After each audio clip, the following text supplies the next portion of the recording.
Kamala Harris and Mike Pence faced off behind plexiglass in Utah last night, and the vice presidential debate that didn't go off the rails like the first presidential debate did, but it had its moments. Bzz, take a look.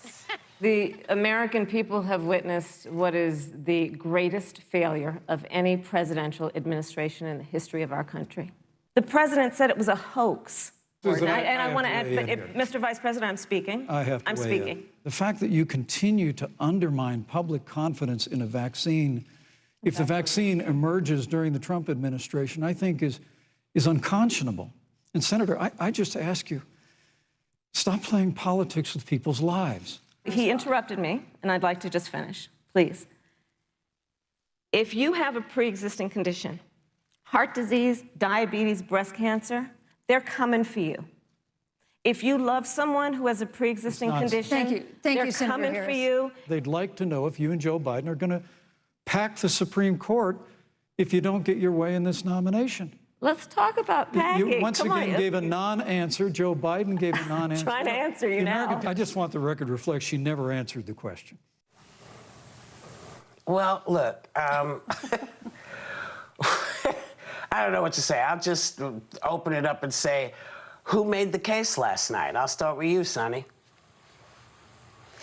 Well, according to a post-debate CNN poll, Harris was seen as the winner in a contest that, matched expectations. I think Kamala was clearly the winner. And for me, she was, every woman in America that has been in a meeting or in any venue where you have a man either taking credit for your ideas or speaking over you and interrupting you over and over and over again. And I think that she showed tremendous grace in a situation like that, because I think she took great care to avoid all the stereotypes that women, and especially women of color, sometimes fall victim to, like the angry black woman trope. Right.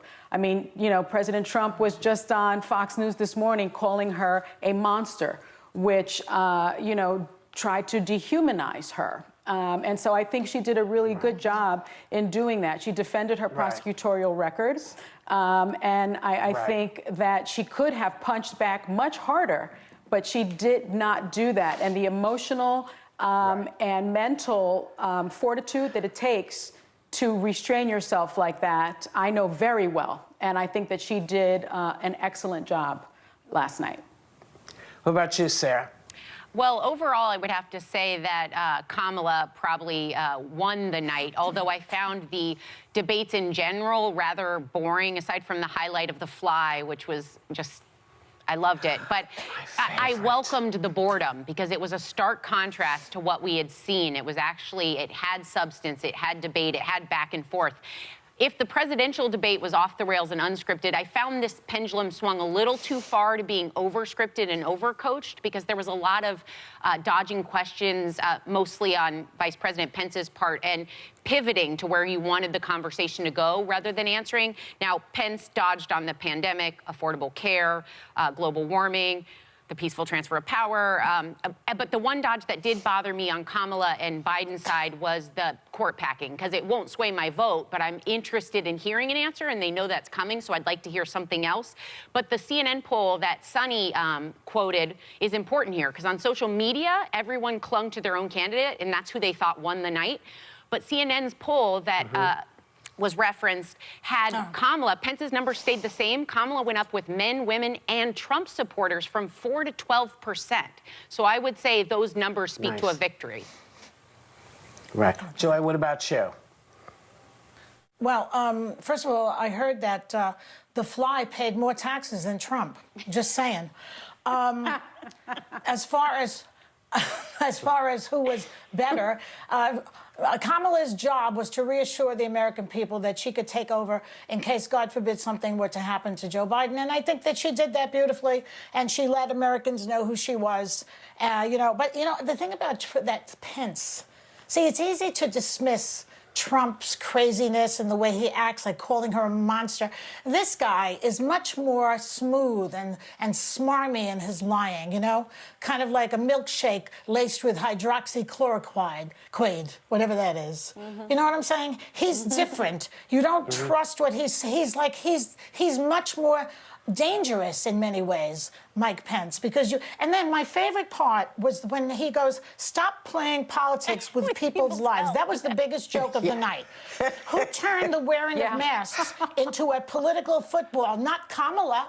Who's the one who downplayed the danger of COVID in order to get more people to vote for him and to make sure that the stock market didn't go into a tizzy? Not Kamala. 210,000 dead from Trump and Pence playing politics with people's lives. That's who played politics with people's lives. I only felt bad for the fly. Other than that. Wow. I felt the fly was well represented. I thought the fly made some really interesting points. And so I think the real winner from last night is the fly. I but agree. that's just me. I have to tell you, I am very happy that she did not answer some of those questions because, you know, I've watched for 4 years. I've watched them dodge and not answer stuff. Why would they tell her anything? Why would she tell them anything about what she and Joe plan to do or what they've discussed or how they've discussed it? It only gives them more fodder. And I think they're just starting to come into that, oh, yeah, you want to know, but we're not going to tell you. And when we're ready to let the people know, we'll tell them. Yeah. And I like that because I think that is a very, yeah.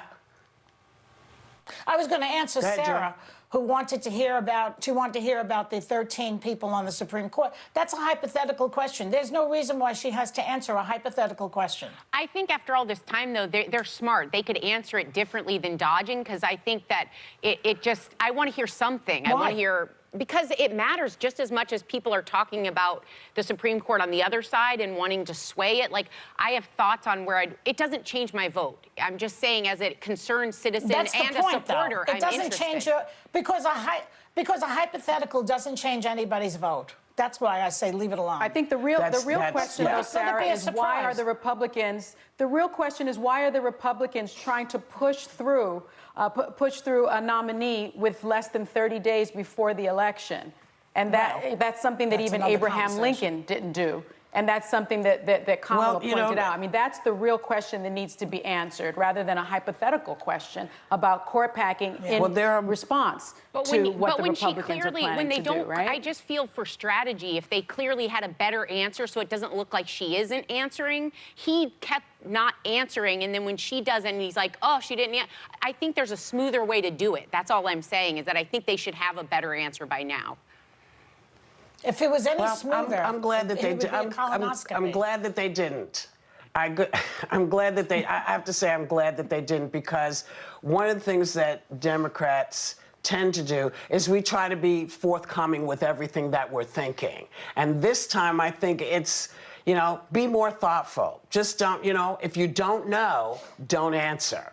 That's really the thing. And maybe that's not a conversation they have actually had. Other people have had it, but I don't know that they've had it because I don't know that they can do that. Do you know what I mean? So really answering about something that no one is sure can be done can be very dangerous and tricky if you're not a fly.